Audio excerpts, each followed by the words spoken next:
am so excited for this year's journal. Look at this cool sticker book that I got from Barnes & Noble. So I'm going to do like a Ransom / punk rock kind of vibe. I have my Scribbles That Matter bullet journal. This is probably like my 9th year using this brand. It's insane. And the tools that I have are nothing new, really. It's just the same Tombos and ink joys and whatnot, but I'm using colors that complement the journal because I wanted to have some sort of cohesion throughout the entire thing. I printed these off of my computer, and it's a font that looks like those punch labels that you make and you use in the kitchen, so it kind of gives it that edgy feeling. I'm also using washi tape with the same colors as the journal just so I can ground everything. I had to convince myself to use this sticker book because normally when it comes to stickers, I buy them and I don't want to use them because once they're used, they're gone.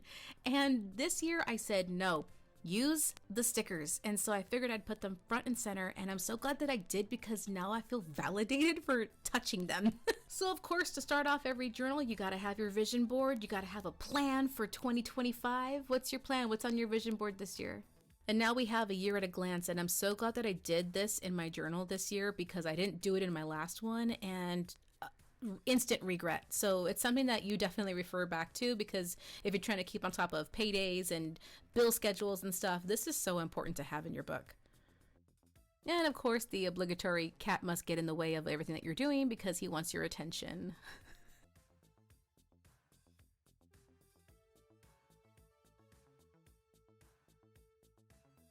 That's not a great angle for you, Mace. Everyone loves a little cat helper, and of course, he had to touch everything. I watch a lot of bullet journal videos on YouTube, and Jashi Koren is one that I watch constantly, and there's something that I did pick up from her. It's pretty much the layering techniques when it comes to filling out your pages. So if you feel like your page just needs a little something, just draw in lines in the background, and that fills up the page so much that it's like, I can't believe I didn't think of that before. So I'm kind of doing the same thing on my want list page. I'm just drawing some scribbles. There's something very cathartic about not making it perfect and just drawing scribbly lines. I really enjoyed doing that. So it just, but again, it was a great background. And to your left, we have little kitty here to ruin my life. Get out of the frame.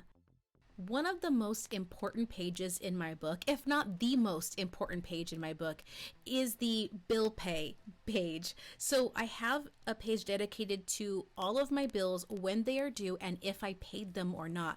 Because as someone with CPTSD, I can never remember anything about any day. And so if I don't remember when I paid my bills, that's when things get a little crazy, and then having to log into everything, it's just so annoying. So having a page that tells me you're good for this month, it has helped me calm down about at least money so much. To follow up, my second most important page, I think, is the login information page, which obviously I'm not going to fill out on YouTube, but I have a page that's dedicated to every single website that I signed up for, my email and login information, but all of that is coded with another type of code, so I can tell myself what the passwords are without actually writing them down in the book. In case I lose my book, at least all my information is still protected. I was gonna edit this out, but I decided to leave it in because I never want to create the illusion that every choice I made was perfect when it came to the journal. This right here, I eventually got rid of the washi tape because I felt like it looked stupid. And then here we have Kitty Kitty one more time. And I don't know what it was about it. There's nothing wrong with it. It looked fine, but it just wasn't giving, if you will. So I got rid of the washi tape and I decided to make the header just go across 2 pages, which is this page here is my quote unquote important page. And this is where I write down like certain account information. If I sign up for something, they gave me an account number that I have to have on hand, any sort of health related items that I need to remember that I can never remember. And any other types of phone numbers, all the important stuff that you need as an adult. This is the page that it goes on. And get this cat.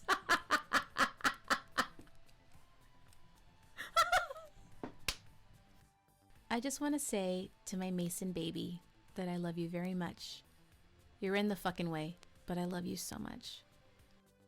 Okay, back on track. I got distracted by the cat, which is pretty accurate because I was also distracted while making this damn thing.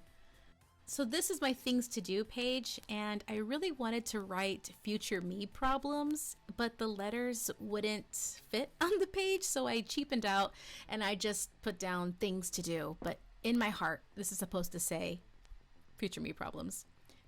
And again, the layering techniques with the washi tape and the scribbles, and it just adds that extra bit of oomph and it makes the pages look delicious.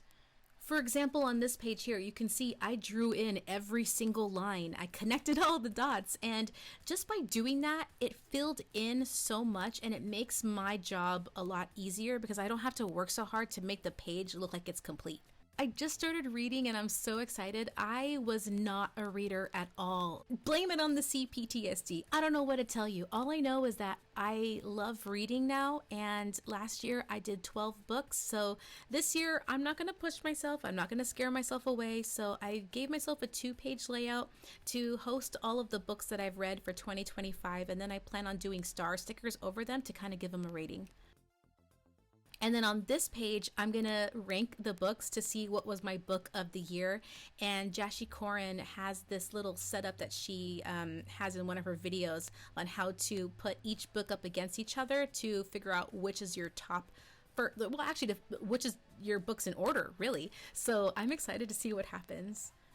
I'm a huge fan of mental health because I have been going to therapy and I absolutely adore it. So of course I'm going to add in my year in pixels page. I've been doing it almost every year, and I've been comparing the years prior to see like how I've either advanced or, you know, fell back a little bit. But I'm so mad at myself because in 2024 I didn't follow through. There's a lot of empty space in my year in pixels. I just had a lot of shit going on in my life that I never kept up with it. So I'm not going to be able to compare 2025 to this past year, and that irks me, but it's okay. At least I have 2026 to look forward to. But I'm really excited to see how my mood has changed, just because therapy has been such a great tool for me to, you know, learn a lot about myself and to have some advances in self-development. So I'm very hopeful that I have more productive and happy and just, you know, content days.